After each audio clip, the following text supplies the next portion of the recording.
Stay black in America. Don't go anywhere, don't leave. Greatest country in the world for a black man or a black woman. Your ancestors have been through slavery in this country. We've been through Reconstruction. We've been through all types of Jim Crow and racist laws. Civil rights knocked in the door.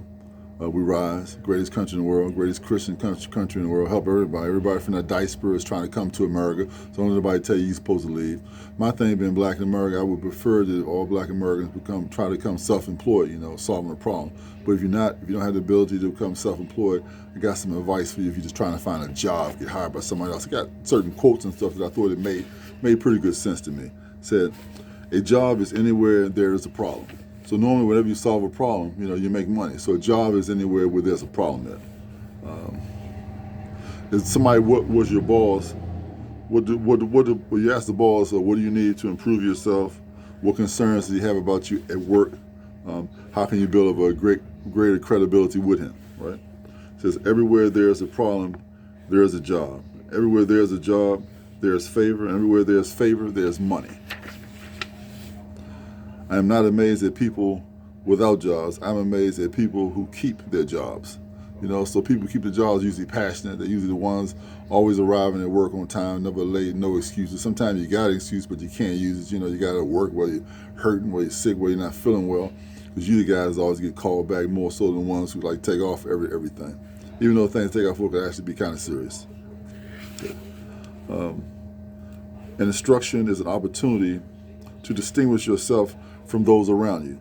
So, remember instructions. Somebody tell you something, man, try to do exactly what he tell you. Don't say, I forgot what he said. You do half of what somebody say.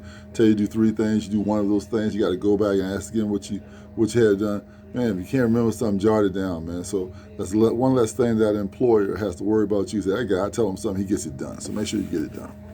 Okay, so in job situation, you want to be passionate.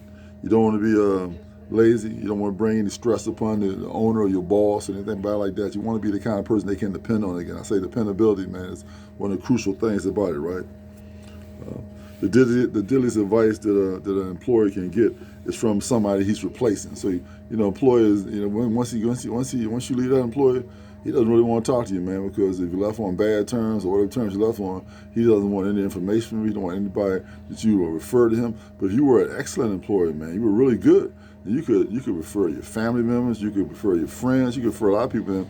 Use the owner or the boss to give you a benefit of the doubt, man, thinking that you were such a great employee. Maybe you can bring someone else along that's just as good as you.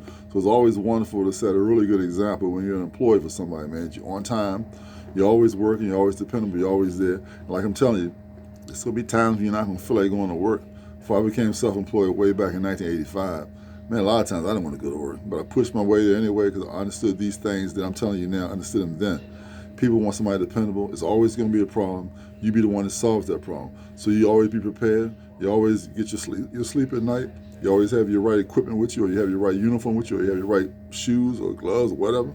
You're always ready, man. So you're always ready to be called, and you're there to make the money. Takes away from your kind of personal life, man. But what's more important, a pocket full of money or your personal life? Pocket full of money, I would take. I'll miss a few events and stuff I got to go to have that money in the pocket. Because you ain't got no money in the pocket, you ain't got no fun, man. So, I say that if you're out of job for 180 days, how many of those days were you sorting in your church? How many days did you do something, find some kind of way of employment, some kind of way of satisfying, making somebody happy that might in turn refer you to somebody that can hire you with a job or somewhere you can make some money, right? So, most time in life, you're never going to forget someone who makes your life harder. You're never going to forget that person, So again, like I say, you're employed somewhere, man, try to make a great impression. Because the boss ain't gonna forget you if you get on his nerve. And anybody that come there and mention your name, I don't think they're gonna get hired, man. Simple as that. Another very important fact about everything. A lot of times, black folks are not able to get hired by predominantly white companies or white companies in general, and because they want to be able to talk freely around their employers. They don't want to say something and go back and say, I use the N-word there, and then they're going to use it against me. Well, I said so-and-so, and they're going to use it against me. Or, well, I can't act free the way I got to keep on a stern face because I don't want them to understand who I am or what I react to. So remember, you get in an environment, man, around people that are not of your same ethnic group and not African Americans. You got to talk clearly. You gotta listen to what somebody's saying, be able to respond quickly to it. That's why it tends to be kids or people who grew up in the suburbs in close proximity or went to school with Caucasians. They're able to speak the same kind of lingo, man, more likely to get the job than you are, because they understand where they're coming from. They understand the events they like, what they don't like.